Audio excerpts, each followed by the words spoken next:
Uncle के पास घड़ी नहीं है क्या जो सुबह के बदले शाम को छोले भटूरे बेच रहे हो, वो भी इतने गुस्से में जैसे घर से पिट के आए हो। कहने को तो अंकल छोले भटूरे और छोले चावल बेचते हैं, मगर भीड़ ऐसे लगा के जैसे कि दारू का ठेका हो। तो आइए आपको दिखाते हैं दिल्ली के सबसे नशीले कुल्हड़ वाले छोले चावल और भटूरे कैसे तैयार करे जाते हैं, और साथ ही जानिए इसको खाने के लिए कहाँ आना होगा। तो अभी बजे शाम के 4 और यहाँ पे आप लोगों की भीड़ देख के अंदाजा लगा ही सकते हैं कि कितनी दीवानगी होगी इनके छोले चावल और छोले भटूरों की। और दूसरी तरफ से ये आ गए हमारे प्यारे से अंकल अपने रिक्शा के ऊपर सारा का सारा सामान लेके। यहाँ पे आप देख सकते हैं कितना सारा सामान है जिसे अंकल खुद ही ढोके लेके आते हैं। इस 2x2 के ठेले पे हर एक चीज को बिल्कुल बखूबी तरीके से अंकल ने जमाया हुआ है, और आते के साथ ही अपना ठेला लगाते के साथ ही अंकल हो चुके हैं चालू।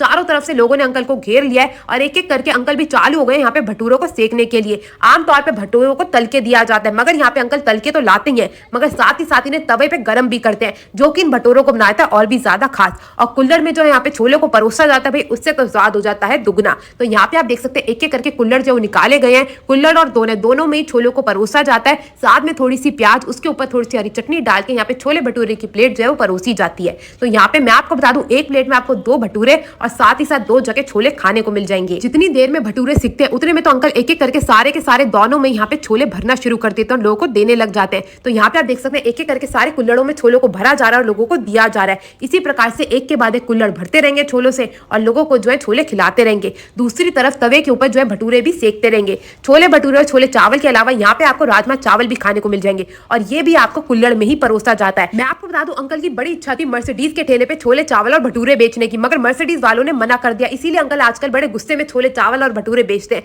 भाई ये जान के तो मेरे को बड़ा दुख हुआ, मगर हम लोग तो भाई क्या ही कर सकते हैं। और अंकल को देखो कितनी मेहनत से एक एक करके हर किसी को भटूरे गर्मा गर्म करके परोसे जा रहे। लोग इतनी दीवानगी देख के तो मेरे से इंतजार ही नहीं हो रहा था। फिर क्या था, मैंने भी लगवा ली अपने एक छोले चावल की और छोले भटूरों की प्लेट। तो यहाँ पे सबसे पहले अंकल ने मेरे लिए छोले चावल की प्लेट लगाई, जिसके लिए सबसे पहले दोने के अंदर छोले डाले गए, उसके ऊपर चावल डाले गए और उसके बाद दोबारा से इस पे ढेर सारे छोले डाले गए। तो यहाँ पे आप देख सकते हैं छोले से अच्छे से दोने को भी भर दिया गया और ये जो कुल्हड़ है ना इसे भी भर दिया गया। भाई मेरा मन तो था आज कुल्हड़ में खाने का, तो मैंने अंकल से कहा मैं तो कुल्हड़ में खाने वाली हूँ। फिर क्या था, थोड़ी सी हरी चटनी और प्याज के साथ अंकल ने बना दी हमारी प्लेट। और अब साथ ही साथ मैंने सोचा क्यों ना इनका रायता भी ट्राई किया जाए, तो हमने ले लिया इनका रायता भी साथ ही साथ। अब बारी रह गई थी तो वो थे छोले भटूरों की, जिसके लिए सबसे पहले कुल्हड़ में डाले अंकल ने छोले और साथ में थोड़ी सी प्याज और चटनी डाल के हमें दे दिया खाने के लिए। अंकल ने कहा इतने छोलों का जायका उठाओ, उतने में आपका भी नंबर आ ही जाएगा भटूरों के लिए। भाई जिस तरह से अंकल ने मेरी प्लेट में भटूरा डाला ना, मेरे को तो भाई भंडारे वाली फील आ रही थी। बस फर्क इतना था कि इसके लिए मैंने पैसे खुद ही दिए थे, किसी और ने नहीं। फिर क्या था, एक एक करके अभिषेक ने हर एक चीज चखी। भाई उसको तो हर चीज ही पसंद आती, क्या ही कहूँ इस बंदे का तो मैं,